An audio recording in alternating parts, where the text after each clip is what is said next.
contenido del siguiente programa es responsabilidad de sus realizadores. La Pedagógica Radio presenta Toma Única, confluencias políticas y culturales.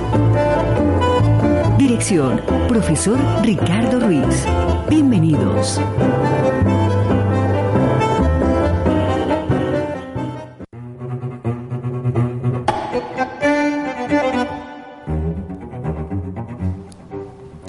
Bueno, muy buenas tardes. Sean todos bienvenidos a Toma Única, confluencias políticas y culturales, espacio de la licenciatura en Ciencias Sociales y la Facultad de Humanidades. Aquí, en la radio UPN, voces y sonidos que enseñan.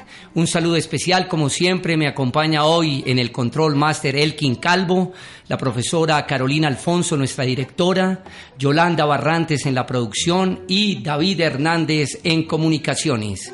Hoy, una toma única muy especial, el actor y la sociedad.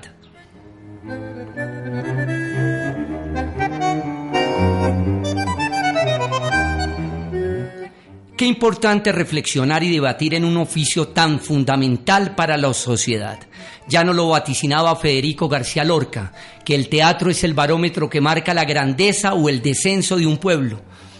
A lo mejor cada pueblo nos merecemos el teatro y el arte que tenemos. Por eso, por ese motivo, hoy nos detendremos a mirar en las tensiones y coyunturas que se nos presentan aquí en la actualidad en este oficio, que algunos denominamos un oficio, una verdadera artesanía del espíritu, como diría el maestro Dragún, pero que otras personas consideran netamente comerciales. Para esta toma única tenemos un invitado muy especial, al gran actor colombiano Álvaro Rodríguez, un hombre con casi ya 50 años de trayectoria en el teatro, el cine y la televisión. Por eso, Alvarito, muy felices, muy complacidos, desde la Universidad Pedagógica Nacional te agradecemos que hayas aceptado esta toma única. No, gracias por esa invitación, ahorita ya me está danzando el corazón. Menos mal que ya tiene su ritmo. Qué bueno, Alvarito. En realidad... Toma única, tertulia.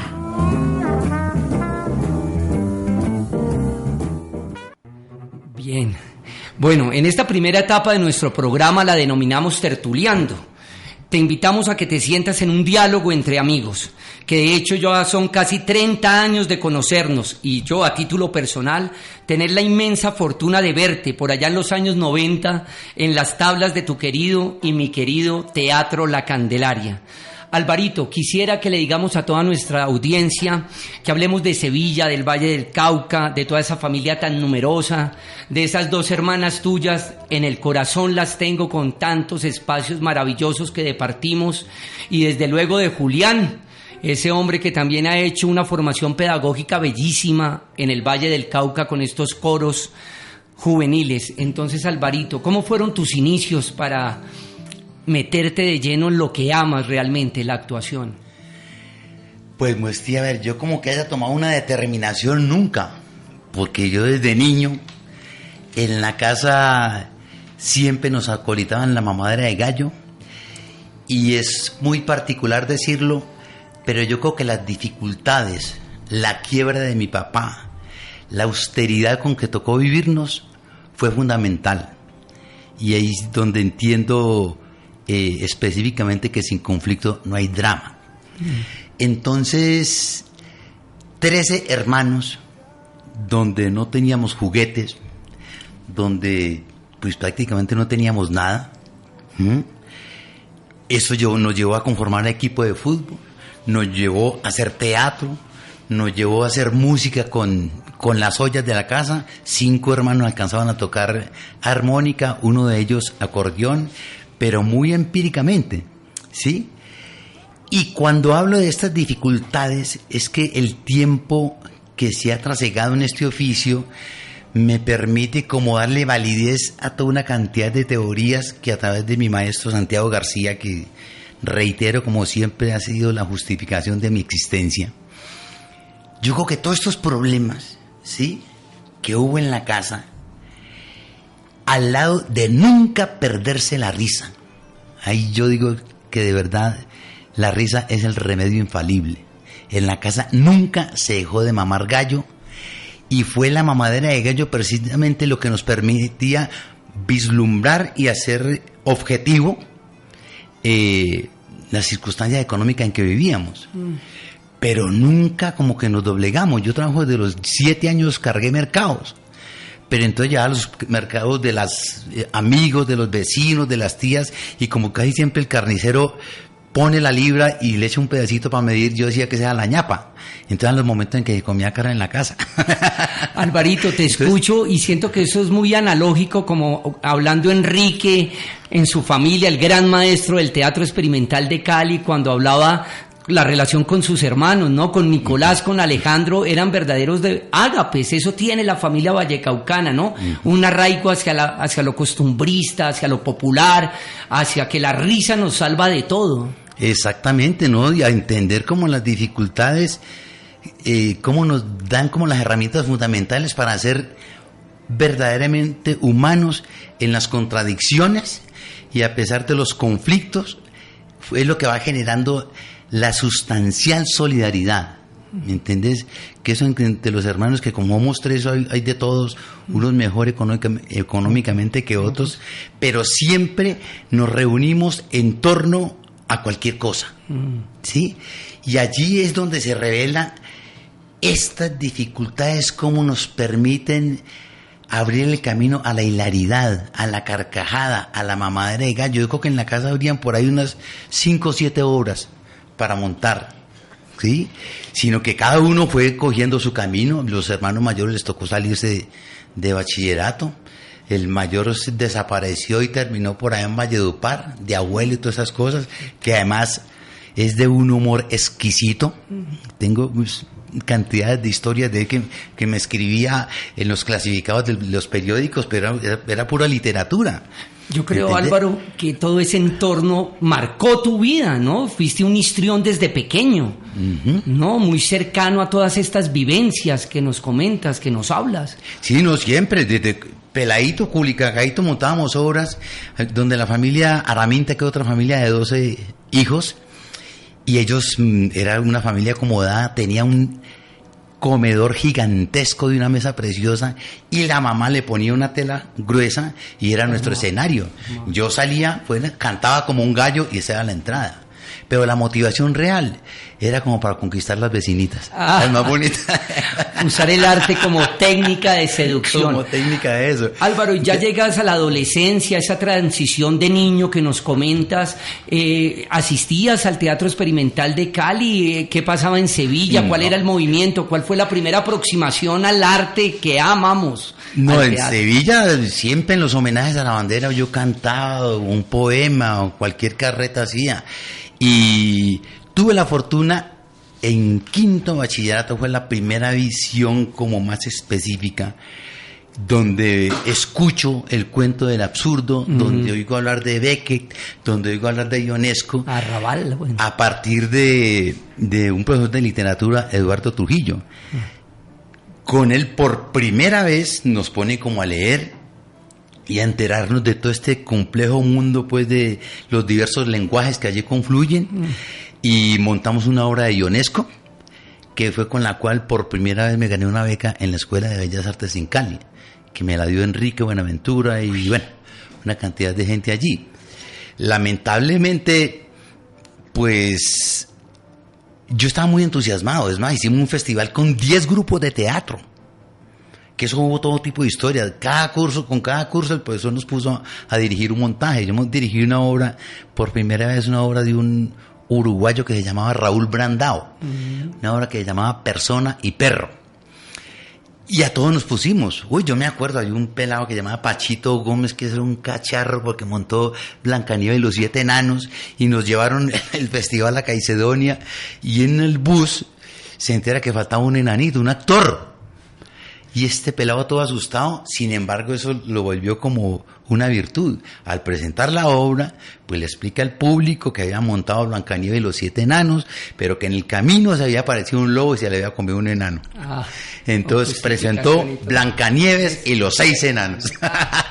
Entonces hubo mucha cosa. Dirigí, ayudé a organizar el festival y este man me abrió las puertas, me fue la conexión directa con Enrique Buenaventura, me tocó prestar servicio militar, apenas termino bachillerato, no puedo asistir, fui y hablé con Enrique, me dijo, no, tranquilo, usted, ¿para qué va a entrar ya tan tarde? Espere que el otro año usted cuando quiera puede entrar, sabe que es suya. Y entonces mi hermano estaba terminando aquí medicina, que fue el primero que terminó una carrera. Venida a Bogotá. Y terminó haciendo antropología, no tengo la menor idea por qué. Precisamente iba hacia eso, Alvarito, tu vivencia en la Universidad Nacional. ¿Cómo fue? Cuéntanos cuánto eso fue una etapa, qué ocurrió, qué referentes existían en ese momento. Fue una etapa muy maravillosa porque me tocaron unos profesores, mucho que yo me acuerde, fue 4 semestres muy regularmente hechos, pero tuve la fortuna de tener al profesor de lingüista, a este que tenía un magistrado que murió en el Palacio de Justicia, Patiño Russelli, que me dio mucha herramienta a nivel de la lingüística y de la semiología. Eso es lo que yo más me acuerdo ya cuando me puse a estudiar el teatro y las artes escénicas. Y la intención mía realmente era montar un grupo de teatro en ciencias humanas, para lo cual Lisandro Duque, que es de Sevilla, que siempre nos había colitado todas estas actividades culturales, artísticas y toda esta cosa, estaba ayudando a conectar gente para armar el grupo. Pero mataron un estudiante, un amigo que yo conocía, un gran conversador, muy inteligente, y eso indigna mucho. Entonces eso me abre las antenas para dar cuenta de todo este cuento político, social y toda esta vaina. Entonces viene toda la información y los debates que habían en ese momento en la Universidad Nacional, que eran unos debates muy, muy gratos. Era un poco harto la vaina de que los maoístas, que los comunistas, que los trotskistas y toda esa cosa, pero la sustancia de los debates es una cosa impresionante. A eso iba, Álvaro. Eso me llamó mucho la atención. Yo creo que esa impronta que te dio la antropología fue ya el detonante para que te hicieras actor. Pero esa faceta de estudiante-actor me parece muy interesante por lo que planteas. Se veía un estudiante universitario participativo, emancipador. Bueno, todos hablamos de esa época de oro, ¿no? Donde el estudiante se manifestaba abiertamente, ¿no? Incluso en el propio aula de clase, ¿no? Debates netamente dialécticos, propositivos. Exactamente. Y gente muy, muy, muy, muy inteligente. Yo aprendí mucho de esos debates y obviamente me cambió el corazón y yo empecé a hacer gritar consignas y a hacerme partícipe de las manifestaciones y toda esta cosa porque eso indigna mucho. Es que hubo cosas muy atroces de cómo se mete el ejército a la universidad mientras estaba todo el mundo estudiando, porque se preveía que se iba a armar una manifestación, de la manera como provocaban, ¿sí? Para que no se consolidara el movimiento. Esa vaina a mí me indignaba mucho. Y Lisandro Duque, cuando yo ya había ido a ver Comunero al Teatro La Candelaria y todas esas cosas, me invitó a una peña cultural porque yo hacía un culebrero. Arrímese, caballero, que yo no vengo a engañarme ni a engañar a nadie, y aquel que quiera que lo engañe, que vaya que lo engañe su madre, quieta Margarita, que yo no sé qué carreta, y con eso me invitó a las peñas. Yo muerto del susto participé, me siguieron invitando, terminé ayudándolas a organizar, y Patricia Ariza me invita a ser parte del grupo La Candelaria. Que ya nos estás dando el umbral para pasar a la faceta de la actuación.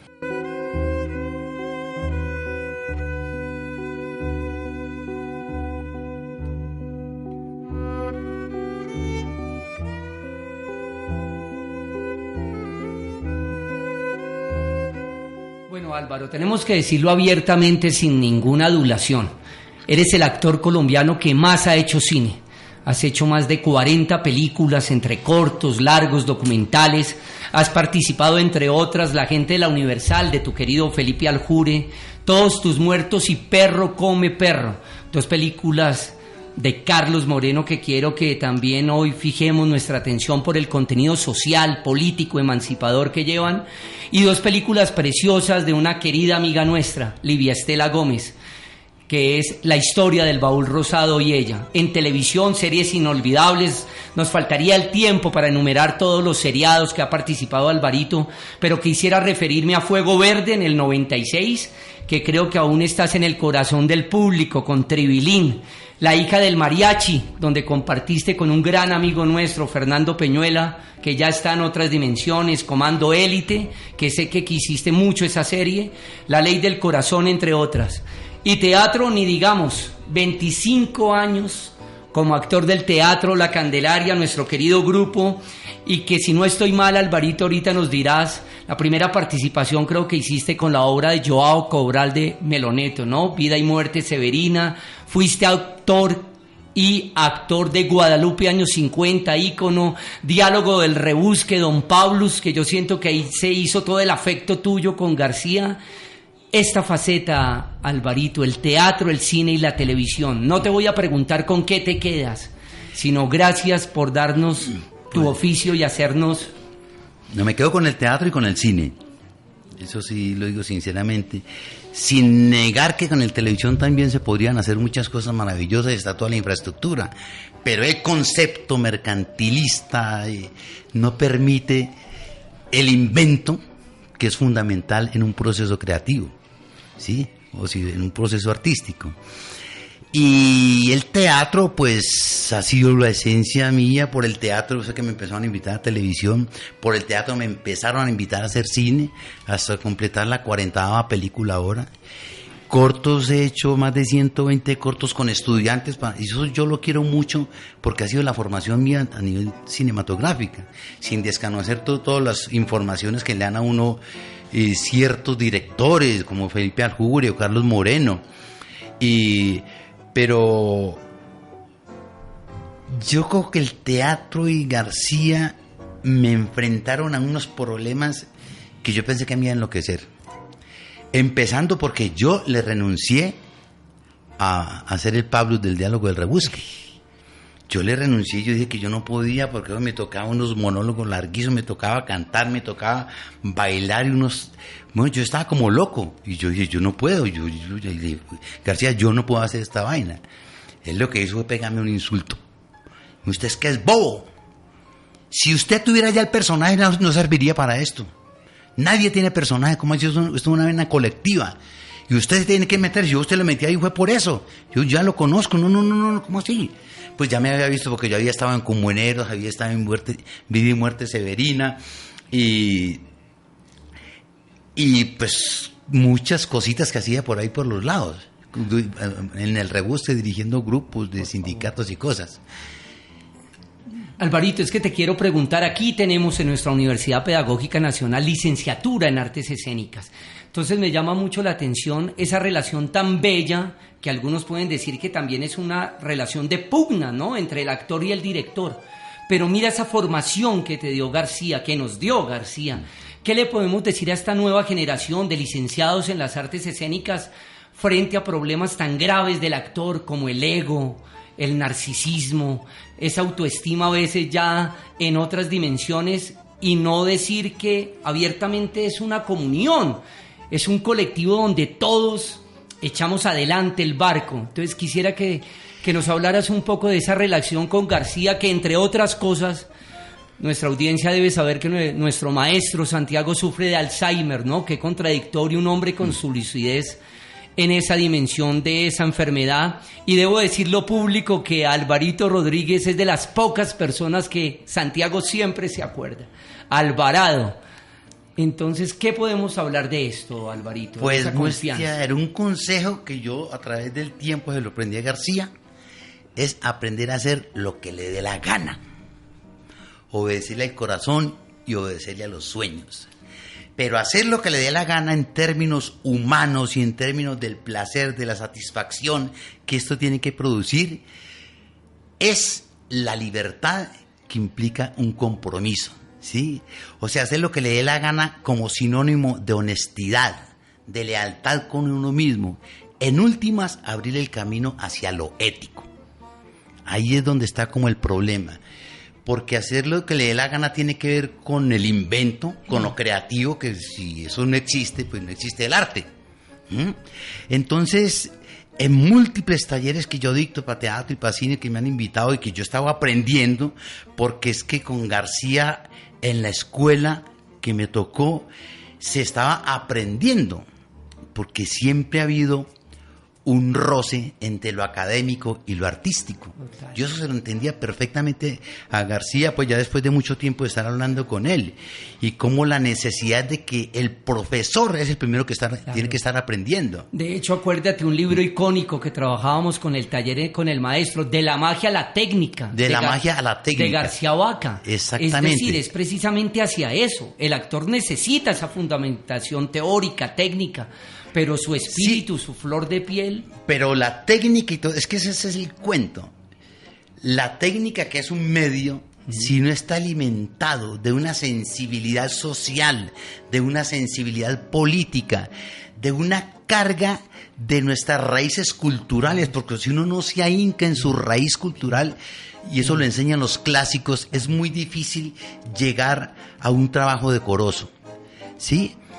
Si uno no cree en uno mismo, y tan difícil en estas épocas tan conductistas en los medios de comunicación, donde te establecen una conducta que hay que seguir de acuerdo a los intereses de la institución, eso es un camello, ¿entendés? Entonces, ¿cómo lograr mucho? Habla de tu aldea si te quieres conectar con el mundo. Así. Si tú no te alimentas de tu savia, y tu savia tiene que ver con la de tu entorno, es muy difícil llegar a convocar las musas y a que te brinden todas esas posibilidades de búsqueda que uno nunca sabe.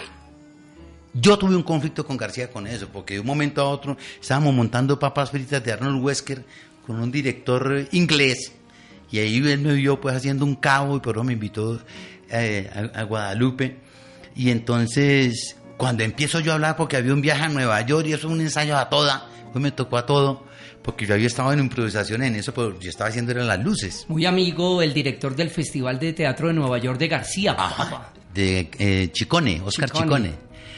Oiga pues, y entonces cuando empezamos el ensayo y García, semejante luminaria, me dice: vuélvase bruto, no piense. Y yo, pero ¿cómo así? Yo venía con todo este cuento de la Universidad Nacional, discursero y toda esa cantidad de vaina. Veo ese magma de conocimiento de Santiago García y de sensibilidad, y me dice: vuélvase bruto. Por favor. Entonces con el tiempo es que me doy cuenta, y ahí después le entendí mucho. Un libro básico para mí es la teoría prácticamente de él, donde tiene los tres momentos: del momento ideológico, lo cognoscitivo y lo estético. 3 tomos maravillosos que se consiguen en el Teatro La Candelaria: teoría, teatro, teoría y práctica. Santiago García. Bueno, Alvarito, debo decirte que aquí en la Universidad Pedagógica Nacional tratamos desde las licenciaturas de trabajar en eso, en la raíz, en un reconocimiento de lo nuestro. De hecho, en nuestra licenciatura en Ciencias Sociales, en Cultura Artística, los estudiantes abordan textos de dramaturgos latinoamericanos y colombianos precisamente para eso. Cómo abordar una clase de Ciencias Sociales desde el teatro. Es que hay que como aprender a estudiar, porque es que esto no se trata de estudiar para echar carreta. Es de la tertulia, a mí me encanta hablar carreta. ¿Sí? Carreta con sentido, carreta que o nos líder, o un vino, lo que sea. El cuento de aprender a estudiar para el arte es cómo llevarlo a su individualidad, que es la que hay que reivindicar. Con la individualidad es la única manera de uno tener herramientas para pelear y luchar contra el individualismo, el egoísmo, la vanidad y todas estas cosas que se vuelven una zancadilla para uno como ser creador. Entonces, creativo. ¿Cómo leer para tu esencia? Para el poeta que cada uno tiene sentado en su corazón. Porque todos somos diferentes, nadie es idéntico a nadie, y ahí es donde está el placer. Bueno, amigos de Toma Única, estamos con Álvaro Rodríguez, el gran actor colombiano. Vamos a unos espacios institucionales y seguimos aquí, departiendo del actor y la sociedad.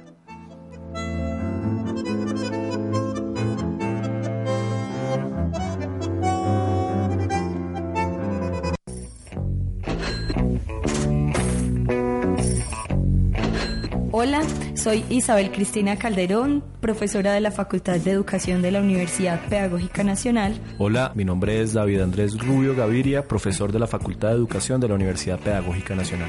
Y somos los realizadores de Pampedia, la educación como fetiche. Los invitamos a conectarse con nosotros en todas nuestras emisiones semanales, que son los lunes a las 9 de la mañana, con repetición los jueves a las 8 de la noche, por la Pedagógica Radio, Voces y Sonidos que Enseñan.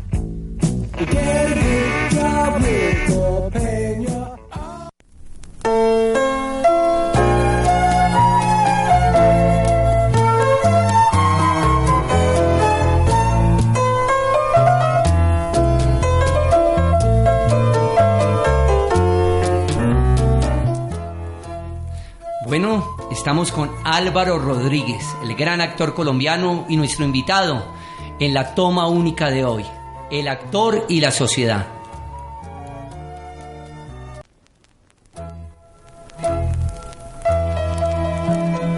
En toma única, aguja y vinilo.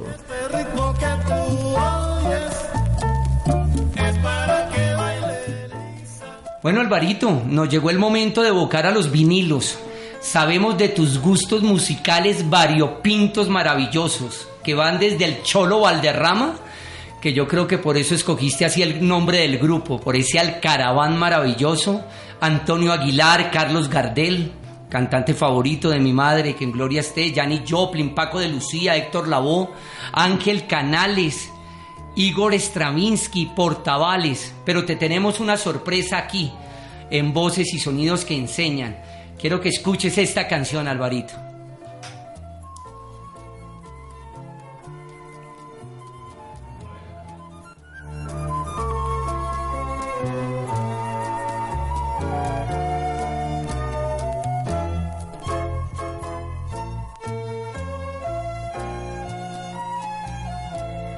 Oye, te hablo desde la prisión, Wilson Manyoma, Hormona.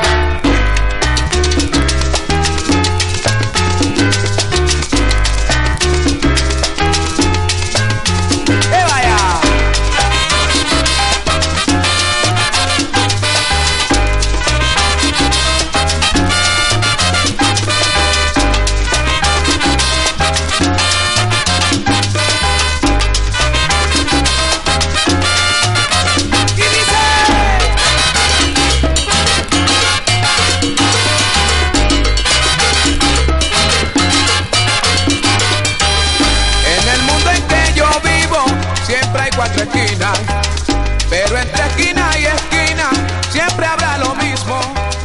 Para mí no existe cielo, ni luna ni estrella. Para mí no alumbra el sol, para mí todo es tiniebla. Ay, ay, ay, que negro es mi destino. Ay, ay, ay, todos de mí se alejan. Ay, ay, ay, perdí toda esperanza.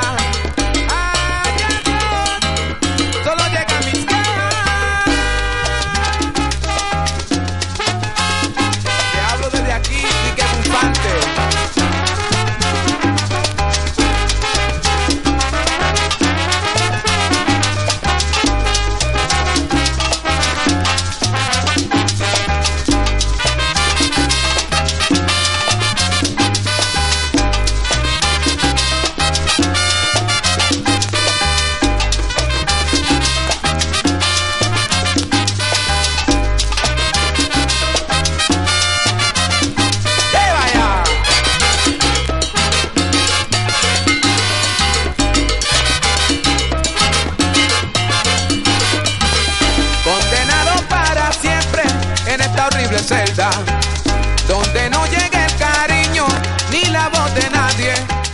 Aquí me paso los días y la noche entera, solo vivo del recuerdo eterno de mi madre. Ay, ay, ay, solo espero que llegue. Ay, ay, ay, el día que la muerte. Ay, ay, ay. Alvarito, esa era una sorpresa que sé que es de tus temas, de tus afectos, esa hermosa canción de Álvaro Velázquez, Julio Estrada, cantantes de primera, y Wilson Manyoma. Wilson Saoko. No, pues es que esta canción, como cada película, sería un universo, mucho de qué hablar. Eso, por ejemplo, con el preso yo batí un récord. A ver, cuéntanos. 31 años cantando la misma canción acompañado con la guitarra. Porque yo canté hasta un trío con Luz Estela Luenga y Policarpo, el músico de la Candelaria, y canto otras cosas pero acompañado por él. De hecho hiciste las canciones de Guadalupe años 50, claro. Recuerdo tu voz, Los Capachos, mencionabas al Poli con el arpa y nuestro inolvidable Fernando Peñuela con el 4. No, eso fue una cosa muy impresionante porque el hecho de conectarnos con esa música fue conocer el llano en su dimensión, y allí, como decías, el nombre de Alcaraván no es gratuito, y con el mismo pájaro que tiene su particularidad, esa pinta de ganso que tiene, que muestran los colores cuando se expanden las alas, pero que vive en combo, mínimo andan 4, que si vos coges un pájaro y lo amansás, te sirve de perro en la casa, anuncia la llegada de los extraños. Es un pájaro muy particular, y toda esta cultura fue conectándonos, por ejemplo, con el Cholo Valderrama y los David de Sabina Llanera. Como te digo, como cada película tendría mucho de qué hablar, porque cada película es una historia, es un contexto, es una sociedad, son unos sueños, son unas frustraciones. Entonces, esta canción para mí tiene que ver hasta con el amor. Total. Porque con esta canción me enamoré yo de una niña que bailaba salsa, que fue la que me enseñó a dar ciertos pasitos en Cali.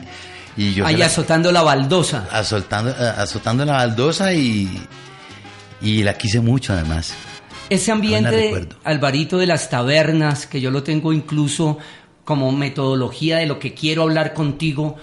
¿Qué ocurrió? Acordémonos de esas tabernas insignes en la Candelaria o en el propio Cali, que tú sabes que eran también nichos de intelectualidad en el mejor sentido de la palabra, ¿no? Donde surgían, por ejemplo, proyectos maravillosos a nivel estético, pintura, música, y bueno, ni hablar de La Cueva en Barranquilla, ¿no? Alfonso Fuenmayor, García Márquez, nuestra querida Felisa Burskin, muy amiga de Santiago. Entonces yo quisiera que evocaras qué espacio de ocio, de rumba, crees que también marcó un detonante en tu vida, en tu oficio. No, donde confluían todos los discursos de todos los lenguajes, porque estaban todos los representantes de todos los oficios. ¿Sí? Entonces, en la Tía Ana, por ejemplo, es una cosa muy particular, a todo el frente de la Candelaria, una tiendita allí muy normal, pero cuántas rumbas allí no hicimos, cuántos debates, cuántos pintores, cuántos escritores, cuántos músicos allí no llegaron a alegrarnos y a relajarnos después del cansancio, entre comillas, de una o dos funciones. Total. Recuerdo esos momentos maravillosos después de los festivales del Nuevo Teatro. ¿Recuerdas, Alvarito, que fueron la inspiración para que se hiciera el Festival Alternativo de Teatro? Porque quiero compartirte y a toda nuestra amable audiencia de la Universidad Pedagógica Nacional que aquí en Toma Única, en el mes de marzo, le vamos a dedicar un programa a la oferta, entre comillas, que ofrece el Festival Alternativo de Teatro.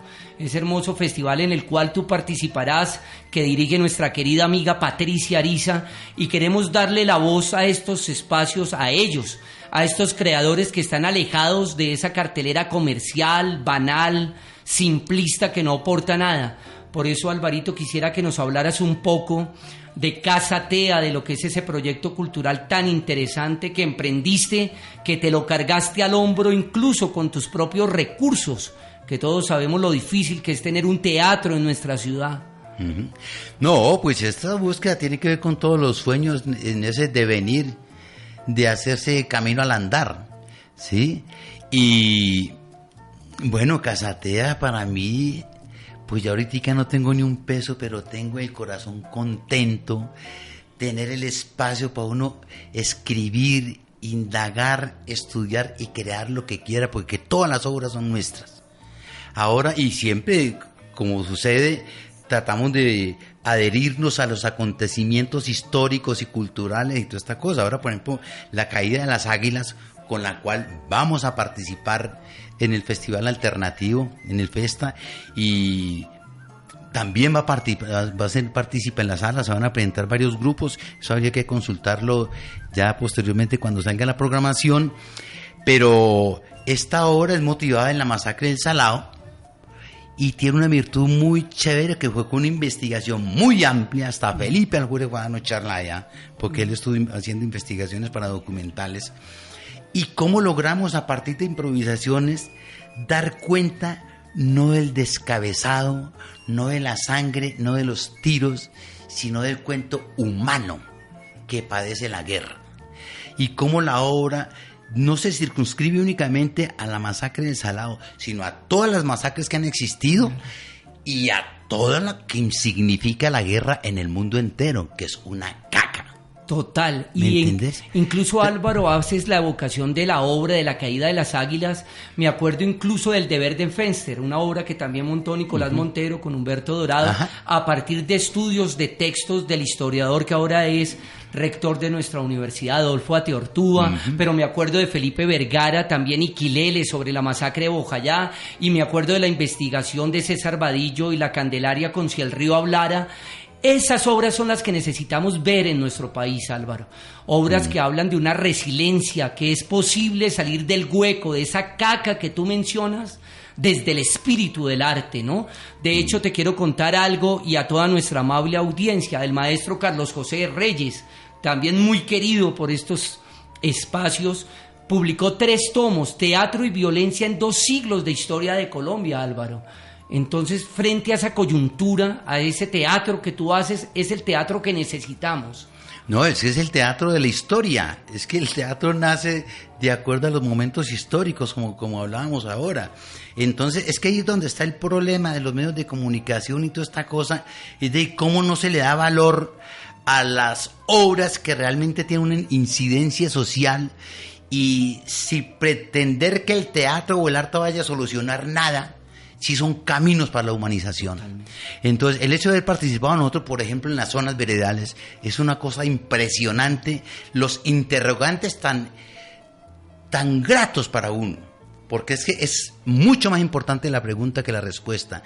Y esta misma estadía, sin pretender hacer lo mismo, nos está abriendo caminos para hacer conciencia de los próximos montajes, que ya tenemos 3 en camino además, ¿sí? Donde hay textos colectivos, pero por ejemplo en el caso de la caída de las águilas es escrito por Paola Guarnizo y dirigido por ella, y yo le ayudo pues con cuestiones ahí de puesta en escena y de actuación, pero el texto literario, que me parece muy grato, muy hermoso, además divertido, porque el cuento real del humor es que pertenece y es inherente a nuestra cultura. Afortunadamente aquí en este país se le mama gallo a todo, hasta la muerte, y yo creo que tiene esos canales de divertimento que nos llevan a preguntar sobre las esencias de las cosas, sobre las causas de nuestros problemas y cómo incide en este mundo contemporáneo tan extraño, y por qué pasa lo que pasa, habiendo tanto bandido en las instituciones, en el Congreso, en todas partes, y que la gente se los crea, cuando han sido los ideólogos de toda esta cantidad de masacres por un pedazo de tierra, ¿sí?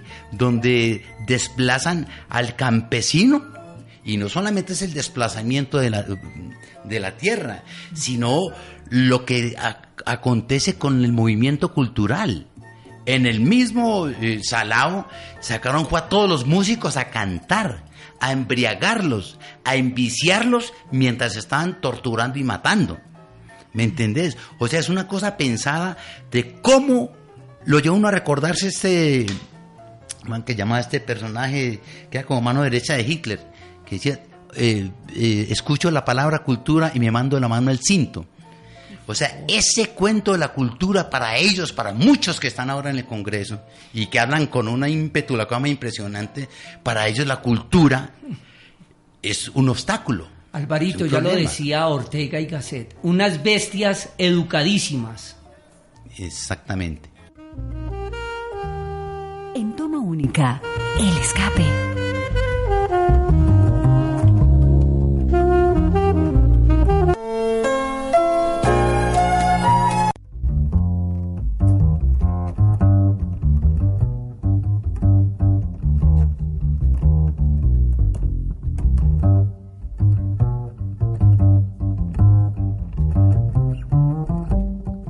Bueno, Alvarito, qué alegría. Yo sí quería detenerme un poquito antes de que nos ofrezcas tu visión frente al cine, a la literatura y a la música. Carlos Moreno es una persona que sé que te ha marcado unos derroteros muy interesantes, 2 películas de él fundamentales, Perro come perro y Todos tus muertos. Quisiera, por la temática de esas películas, que nos hables lo que fue la participación tuya allí, que son películas que incluso utilizamos mucho a nivel pedagógico, por su historia, por el guión, por lo que dicen, ¿no? Sí, no, eso es muy interesante y muy particular y paradójico, que el guionista Alonso Torres dirige es administrador de un rumbeadero en la Bodega Cubana en Cali, que es un rumbeadero extraordinario, siempre lo visito. Y un saludo para Aloncito, porque es un gran escritor, y este man mantiene las antenas puestas a la gente que llega. El man no toma, no bebe estando dentro del alcohol, él allí escucha. Y por ejemplo, Perro come perro era un texto literario, un cuento que él tenía y que a partir de lo que ha escuchado. Y Carlos Moreno le dice, no, pues hagamos una película sobre esto. Lo de Todos tus muertos fue un periodista que llegó allá con sus traguitos a hablar y estaba haciendo la investigación de 12 cadáveres que habían estado desplazando unos días previos a las elecciones por distintos lugares del valle, ¿sí? Y cómo en la búsqueda aparece como la indolencia, y eso es lo que le llama la atención a Carlos Moreno, y dice, no, hagamos una vaina sobre esto. Entonces, en ese caso a mí no me llama mucho la atención es en cuanto a la propuesta estética cinematográfica, donde Perro como el perro se vuelve un thriller de acción, de sangre y toda esta carreta, pero de una fotografía tan loca, que es la película que además empieza a ganar premios a nivel internacional. Y cómo, siendo la temática algo parecido, con Todos tus muertos, ¿sí?, se vuelve una cosa mucho más silente, donde en la búsqueda uno como que no puede encontrar el género. Yo personalmente no he podido saber cuál es el género específico de esa película, porque esa película es trágica, es muy ambigua, es policíaca, cómica, total, es absurda, es recoge todos surrealista, total, es teatral. Además lo hicieron con ese sentido. Digo, esta película vamos a hacer con gente que ha tenido experiencia con la dramaturgia, estando el guión muy bien escrito, y por eso llaman a Jorge Herrera, y por eso llaman a Alexia, a gente y Marta Márquez, todos teatreros, ¿sí? Y por ejemplo Carlito al final me dice, venga, porque él escucha mucho, eso es lo más grato, es de una seguridad impresionante, porque el guión estaba ya muy estudiado, y me dice, ¿ustedes qué hacen cuando terminan una obra?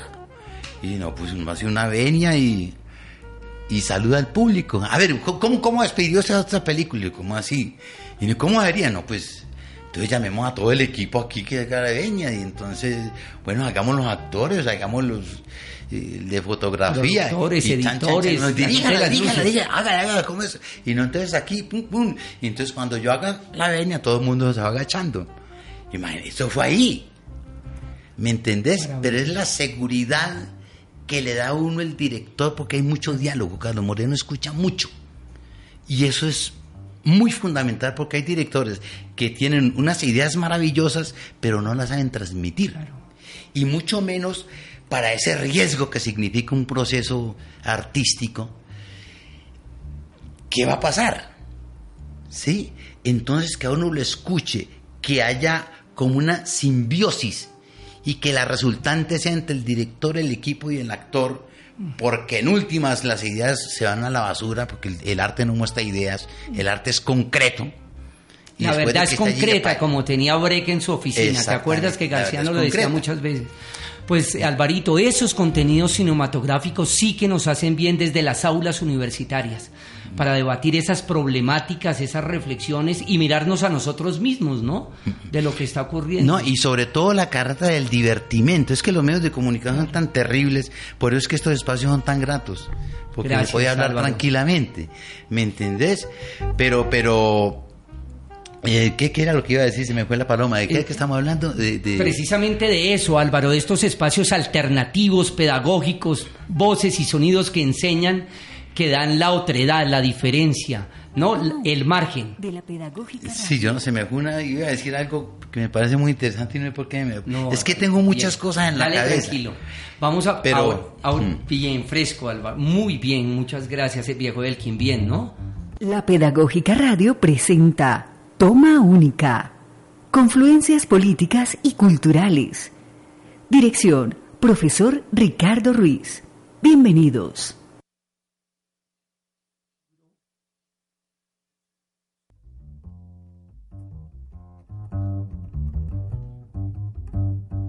Bueno, Alvarito, siempre a nuestros invitados la idea es que nos compartan un poco de su experiencia, de su camino, de su recorrido.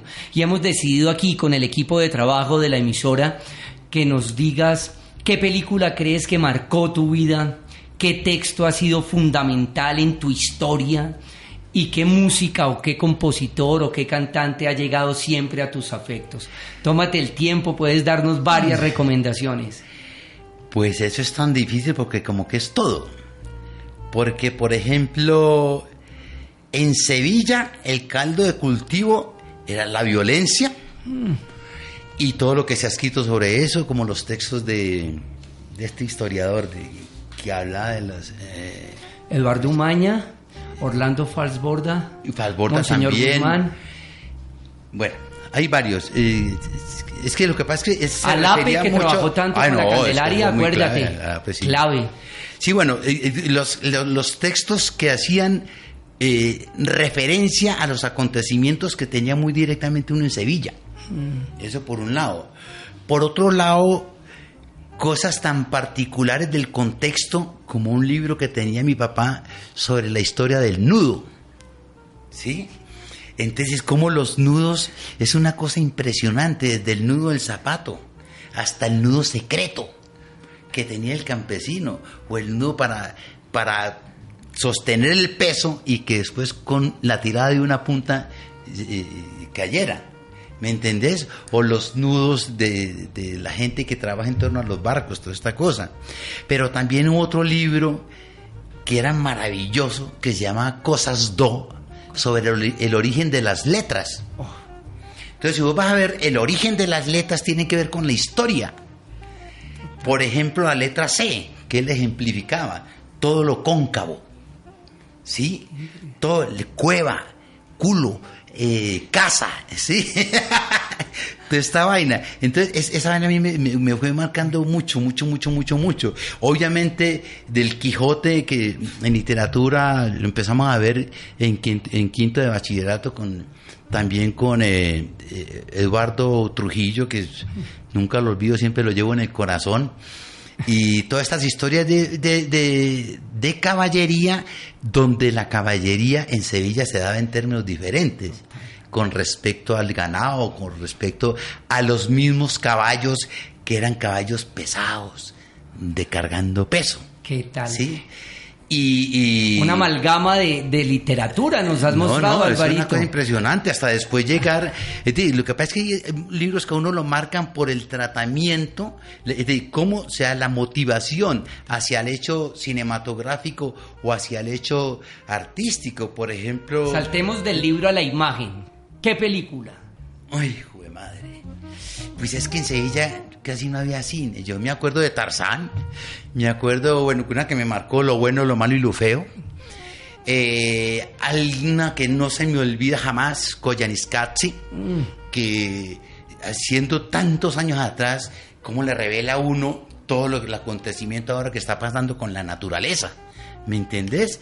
Experiencias como la crónica de una muerte anunciada, que en términos literarios también es de lo que más me gusta, esa transición que se da hasta llegar a En la raya, ¿sí? Por donde pasan todos los acontecimientos sociales, estudiar la historia social y política y revertirlo en la experiencia que había con los habitantes de calle, y cómo a través de todas estas vainas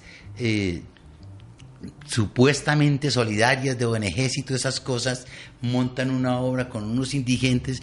Entonces, cómo todo ese proceso se está refiriendo para en la búsqueda de una estética y como de una línea de estilo, va tocando todas las temáticas. Total. Te estás refiriendo a una obra icónica de la Candelaria, En la raya, inspirada en Crónica de una muerte anunciada de García Márquez. Alvarito, ¿y qué músico? Uy, a ver, ya sabemos tus gustos variopintos, como mencionaba yo, pero ¿a quién quisieras que escucháramos? Pues hasta el nombre me olvidé. ¿Cómo es que se llama el bandoneonista argentino? Estás hablando de Astor Piazzolla. Astor Piazzolla, que eso a mí siempre me ha marcó tocado. en dos la historia del tango. Tango, y pues obviamente Carlos Gardel, que era lo que uno escuchaba desde muy niño, ¿sí? Pero conectar a Carlos Gardel con los trovadores de Cuyo, que era la música de mi papá, es una cosa impresionante, porque habían historias hermosísimas. Por ejemplo, La Monjita, que habla de un matrimonio de la monja con Cristo y donde la trenza le cercenan. Entonces, tiene unas cosas muy, muy hermosas. Y bueno, toda esta cantidad de cosas hasta llegar pues a los textos teóricos, y llegar al universo de lo no verbal, a la carreta del manejo de la palabra con el diálogo del rebusco y el buscón, que es de lo primero que se todo lo de Quevedo y Villegas en la literatura en español. Pues Alvarito, lamentablemente el tiempo en la radio es muy difícil, muy corto. Muchísimas gracias en nombre de la Universidad Pedagógica Nacional, de Voces y Sonidos que Enseñan, y aquí de Toma Única. Gracias, Alvarito, por traernos tu vivencia, tu experiencia y tu oficio de vida para compartirlo con nuestros oyentes. Bueno, pues yo quiero, pues por un lado agradecer y por otro lado ser bien oportunista. Este viernes lanzamos toda la actividad cultural, teatral, músico, cinematográfica de Casa Tea, y hay un gran concierto de música de los 70. La dirección, Alvarito, y la hora. Calle 19, número 471, local 405, Centro Comercial Los Ángeles, a las 7:30 de la noche. Música de una manera muy contemporánea, con una cantante extraordinaria, música de los 70, pero cómo los arreglos llevan a revelar el talento de los jóvenes músicos colombianos. Bueno, Alvarito, allá estaremos y ojalá muchas de las personas que nos están escuchando.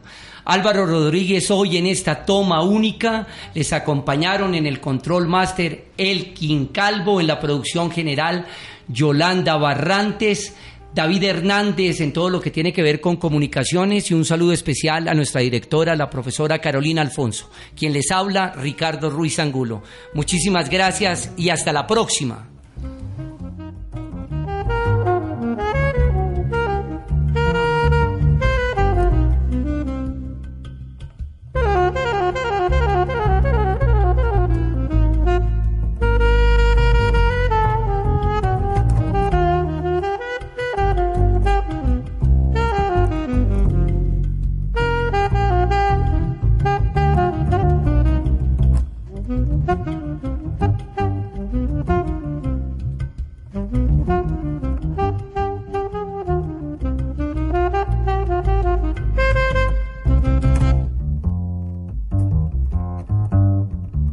La pedagógica avanza. ¿Qué son las reformas?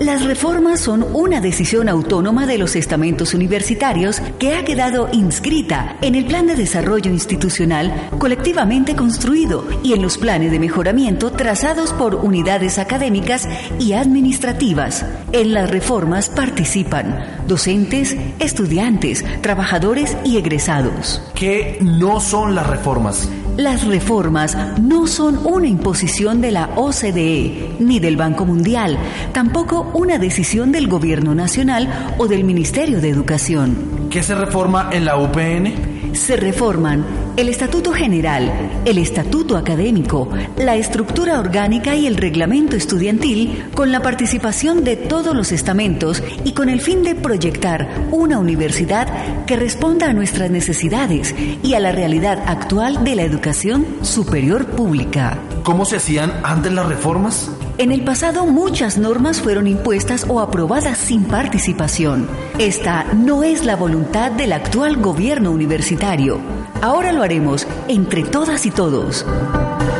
Por una universidad comprometida con su fortalecimiento y proyección, participa.